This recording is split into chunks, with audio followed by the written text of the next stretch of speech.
evening, ladies and gentlemen, brothers and sisters, and welcome, welcome. I should say welcome back. I should say I'm your host, Bomani Obadelli, and this is the Grand Boulevard Coalition. The Grand Boulevard Coalition is a drug-free communities program that focuses on preventing underage drinking and drugging, primarily in the Grand Boulevard community. The Grand Boulevard community official boundaries are 51st Street on the south, north to 35th Street, west to the Dan Ryan, east to Cottage Grove, and those are the boundaries. So today we're going to be talking about prevention services, primarily underage drinking and drugging in the Grand Boulevard community.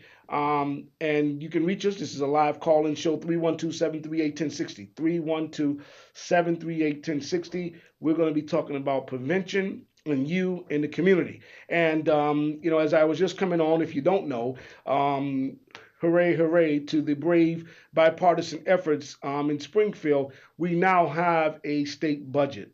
Thank the Lord. However, I should say I can start with the good or what are not so good. The good part is that we have a state budget and preventative services on every level, from violence prevention, early childhood, senior services, healthcare. All of those things will now be fully funded, and even if you owed money from the past, you will receive your back pay. So those are the upsides of it. The not so good, I guess, what everybody fears or don't want to hear is the income tax increase, 4.9%. However, I got to be honest with you. You can go research this, so I'm not just blowing this out. And I'm deviating for a moment just to give you a quick and dirty about understanding government and policy. We have the lowest income tax in the nation in Illinois. And so if you are a person that's making, let's say, $37,000 a year, you're going to pay a single person, you're going to pay maybe $34 a month more in the state income tax. Now that might mean whatever your vice is, you may not be able to do that, but the sacrifice is for the greater need. Listen, we have prodigious numbers, a rate of unemployment, and especially in the African American community. The violence is at epidemic proportion, as you've seen from the past weekend. Um, Single mothers who cannot get adequate child care because of these budget stalemates, seniors not having access to services, but more so the unemployment rate, which is out of control. So a lot of the resources in this budget, and let's not forget our school system that is crumbling because of the educational deprivation. So the schools K through 12, in fact, will receive a little more money based upon the need. So there are sacrifices that we all make, and paying a few more dollars in state income tax, in my opinion, is not that bad. So if you're a family that's, let's say you're middle class, and you, even though it may be a family of four, and you make $75,000 a year, you will be able to take advantage of a $300 a month subsidy from the state to help cover your child care. Now, property taxes, I believe it's a 2-year freeze in there. So I know that the governor may have wanted 4 years, but I think the House and the bill that was concurrently jointly done, I think it's 2 years, if I read it correctly, in a property tax freeze.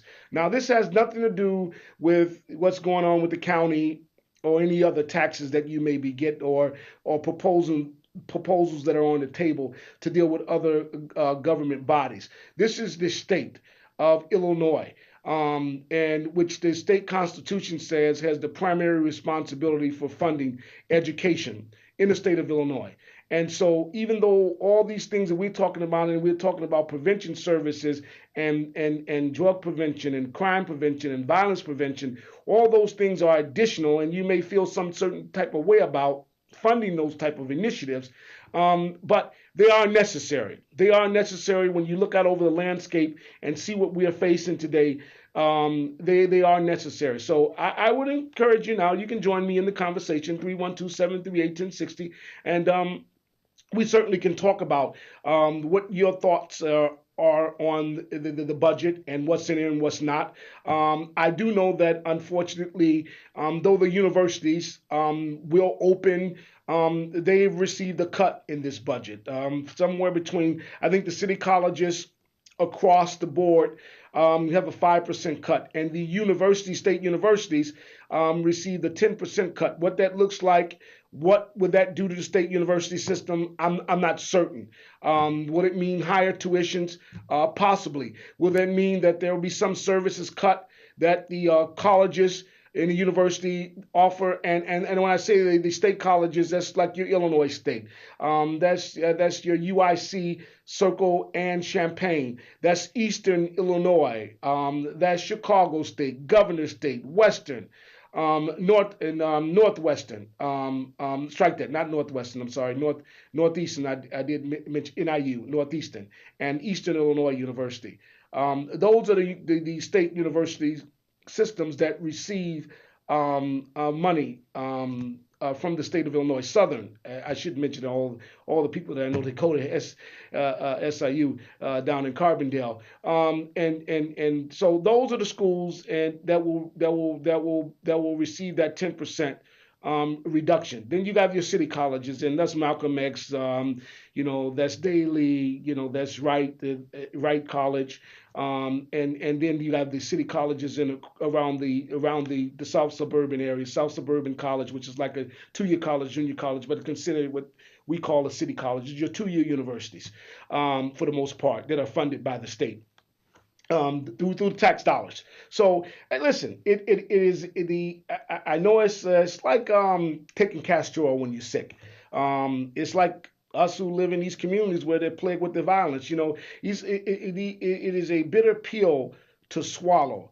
A tax hike of any kind. I feel you as a person who work. I have to pay taxes as well, and I understand it. But I'm willing to make the sacrifice so for the greater good of our community. Now we can talk about the pension. That's part of the mess. The pension crisis, and really that's the real big issue, is the fact that the pension system in the state of Illinois, and even more so in Cook County and Chicago, have been out of control, and that is what's led to most of the deficit. And the fact that they've taken these, so and every governor's done it, so it didn't start with Bruce Rauner. These pension holidays, and have not paid into the pension, and they've deferred and deferred to keep from raising taxes. And so I know people all up in arms, oh, they're raising my taxes and their income taxes. But brothers, as sisters, as I came on before to talk to you, that to let you know that we have the lowest, and I mean the lowest, one of the lowest income taxes in the United States, in the Illinois. So it's not like you're paying a lot into the system. At best, you will see $34 to $35 a month, depending on your salary. Now, I had some other ideas that I thought that we should have, especially when it comes down to Chicago. A commuter tax, perhaps a transaction tax on trades, but the Merc has been taking a beating anyway, because of the economy. But I think some other options should have been looked at. But I'm happy for the property tax freeze for homeowners. Could it went 4 years, perhaps, and I'm for that. But thanks to no help of this governor, who set back and kept a state really in peril for the last 3 years because of non-budgetary issues. And so preventative programs, all across the board, have suffered. As we're talking about prevention today in drug-free communities, I just want to give you guys an update and a synopsis and moving forward. But we got a caller, so I'm going to go to the call and then I'll digress and get off my soapbox talking about the budget and prevention. Caller, you on the air?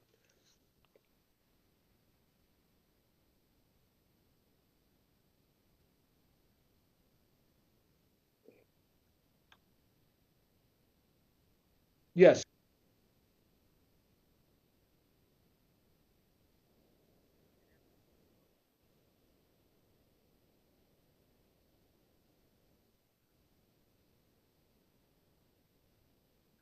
Yeah, so I would just say to you, if you have children, ma'am, I would pay close attention to the child care initiatives, right? And I'm not just trying to point you in a social service vein, but I'm just saying to you as a young woman who's working, if you're making, say, your salary somewhere between 35,000 to $50, $50,000 a year, this 4.9% will mean that you more than likely are going to pay somewhere between $30 to $40 a month more out of your paycheck into the taxing body. But again, the money will go towards helping to pay down some of the debt, fund properly fund adequately fund education K through 12, and then it will pay for a lot of the social service programs that I've talked about, violence prevention programs, job training programs to help get folks employed and skilled so that they can be prepared for the workforce day one.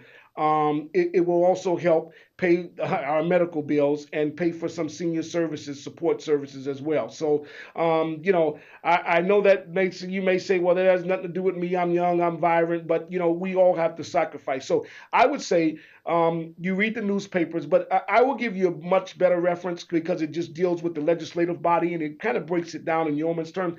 I would go to www.thecapitalfacts.com, right? And you don't have to subscribe to it. You can just read the Capital Facts blog. It is a political blog about everything in Illinois. And then it will also link you to other Illinois links that break down the budgets, the pros and the cons. So there's a very liberal parts and there's conservative parts, and you can judge by what you want. Of course, the liberals are all high fiving each other and saying hooray, hooray. The conservatives are all up in arms, i.e., the woman who threw the white powder in the room and all the death threats. It's been very vitriol and combative, this whole budget negotiation, and even with folks getting death threats, which I really can't understand it, to be honest with you. The governor's dead wrong. Now, where he's right about, should there be some reforms? Absolutely. Absolutely, there should be reforms. But to hold up a budget for 3 years for those reforms, which have nothing to do, those are public policy, pro business, because he's a businessman. That's his agenda. And if he was in the majority party, they could pass the stuff. But at the end of the day, the Democrats control both chambers of the House, and there should have been a way to work together like they did today. So, in this bipartisan effort in the House, because it couldn't have been done, and let's be clear about that, it took it took initially 15 Republicans, and then 5 peeled off, 10 stayed there, and I think they were able to negotiate and get 1 or 2 more people on board to override the governor day. I know that was tough for some people, and in some areas of the states where folks are fiscally conservative and they don't want their taxes raised at all. They don't think they should pay any taxes. So, but the government has to function at the end of the day.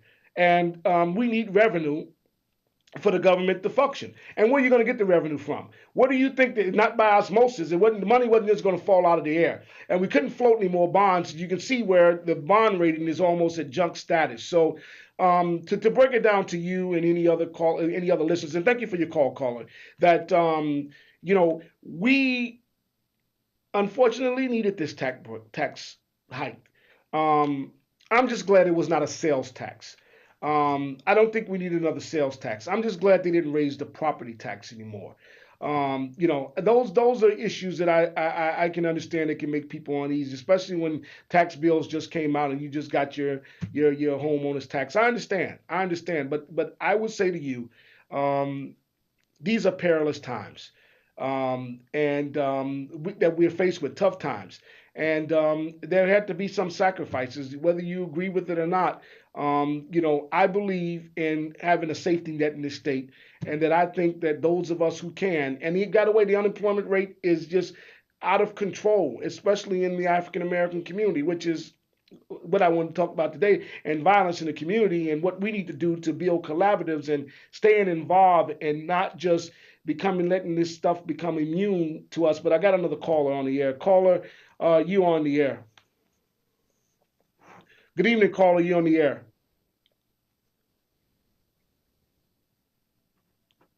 Caller.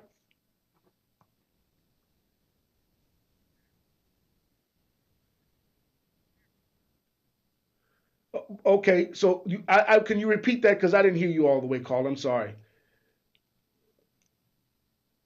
Caller?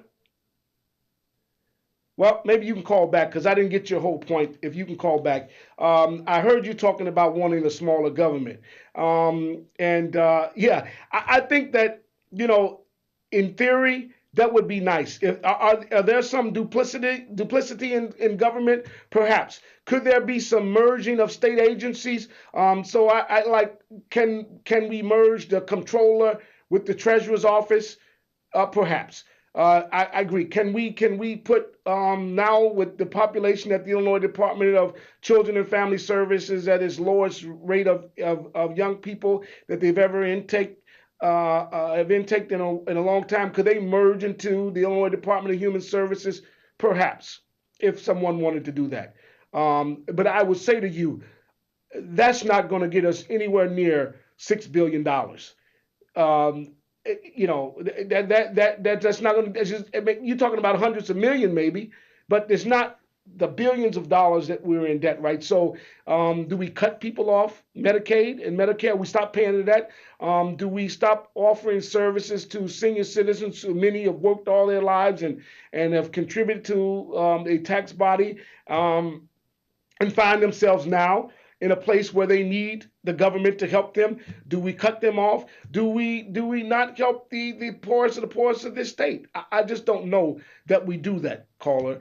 So I think we should get rid of all the waste and fraud and corruption when we can. I agree with you. We should do that. And the duplicities in government, we should get rid of all of that, and cut that. And I believe though. So by the way, there were cuts made even before this 4.9. There were cuts made to several budgets. I mean, however, the legislator body collectively gave money to the greatest need, and that's K through 12 education, because that's really where all of this starts. When we talk about drug-free communities, it's really about which is what we do at Grand Boulevard Coalition, which is a coalition of community groups that come together to advise, to come up with strategies or ways to address underage drinking and drugging. And I should mention some of those partners. The partners of the Grand Boulevard Coalition is the Bronzeville Community Clubhouse, Mr. John Scott, the Institute for Positive Living, Reverend Maurice Coverson. We partner with Greater Harvest Missionary Baptist Church Pastor Eric Thomas, I should say. Let me get that correctly. We partner with Recovery 2000, Miss Izetta Walton, and Mr. William Penn is our parent advocate. And we also partner with the Chicago Public Schools, the Office of Community School and Community Services, Mr. Kareem Pender. It used to be Mr. Lafayette Ford who was there. We partner with CPS, and we meet to, and excuse me if I've missed a name or two, Roxanne Jackson of the Green Light Movement, which teaches entrepreneurship in the Grand Boulevard, Bronzeville community, and Centers for New Horizon. Ms. Krista Hamilton, who's the executive director, who's doing a great job as well. Those are some of our community partners where we come together every month. We meet to devise strategies on how to decrease underage drinking and drugging in our community. And of course, none of that can be done without the help of our police commander, who is Crystal King Smith of the 2nd District, and the great work of our Alderman Pat Dow in the 3rd Ward. But we are attempting to in the coming weeks, you'll see that we are forging a greater relationship with our state legislator, electors, which is Sonia Harper, Juliana Stratton, and our state senator, Maddie Hunter, to begin to come as a holistic body to begin to look at strategies to prevent not only underage drinking and drugging in our community, but the violence in Grand Boulevard and Washington Park, the prodigious high rates of unemployment that exist in these communities, right? And so we're going to be forging a holistic approach to try to address some of these social ills and dynamics in our community. And I would encourage others to do the same thing. As you're watching me now, you should know who's your state legislator. You should know what state district you live in. You should know who's your state senator. You should know who your alderman is. And you should forge your relationships with the businesses in your community, whether or not they're of your ethnicity or not. Listen, I believe this wholeheartedly, people, as you listen to my voice. I believe there are more good, law abiding, want to be involved citizens. You may not know how. So, what you have to do is begin to talk to your neighbors, talk to people in your community first, and then you find people of like mindedness and you form coalitions with those folks. And then you guys go together two by two, three by three, and talk to your local elected officials, talk to your businesses, then begin to engage the churches in your community and talk to them. This is just organizing 101. And you will find out that there are more frustrated people like you in the community. We just remain silent. We don't want to get involved. We almost at a point of being afraid. Go to the police district in your community and request a meeting with your commander, or go to the CAPS meeting. If you don't feel like talking publicly, wait to the end of the meeting. Ask the sergeant that's there, can I get a word with you? Can I have your email? Can I email the commander? I would like to meet with the commander. Or go to your alderman and says, alderman or alderperson, I would like to meet with my district commander. I have a problem with this, A, B, C, and D. My point to you is this, is that all you have to do is step up and have a willingness to get involved. It's not very difficult. And if one person closes the door, go to another one. But the power is in the people. If the power is in the people. Trust me when I tell you that. We have another caller. Caller, you on the air. Good evening, caller. You on the air? I can.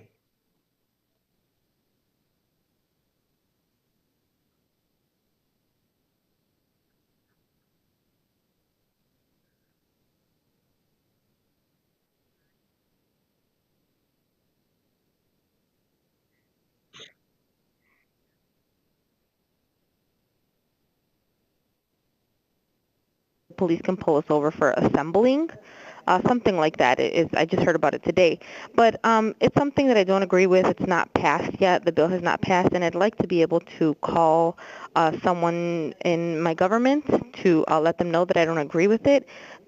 Do I go to my senator for something like that, or So who's the you you person would that I you should would go talk to to? your state representative and your state senator, right? Because that's where the House will be. And next week when I come in, because I don't have it now, but I tell you what you can do.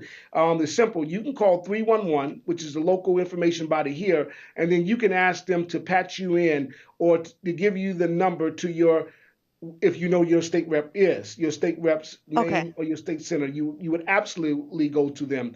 And to add, I'm familiar with what you're talking about, the bill that would arrest any parolee who was engaging in talking to someone who's a felony or is in a gang. They did that bill did not pass, but what did pass, and I think you should watch out for, caller, is what I like to call another crime bill passed, and I don't agree with it totally.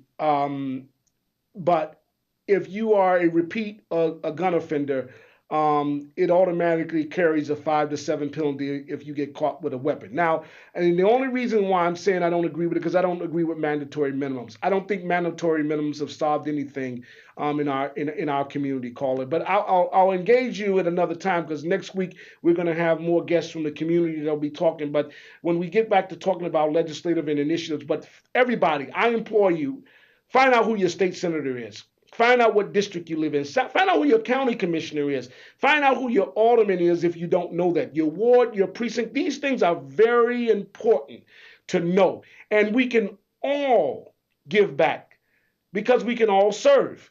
Every one of us. So, I want to just do this real quick. Saturday at 51st and Calumet, the Grand Boulevard Coalition will be gathering with a community take back from 11 to 3 p.m. Please join us. 51st and Calumet, we will be working with several groups in the community. We'll be giving away food, information. It's all in our efforts to prevent violence.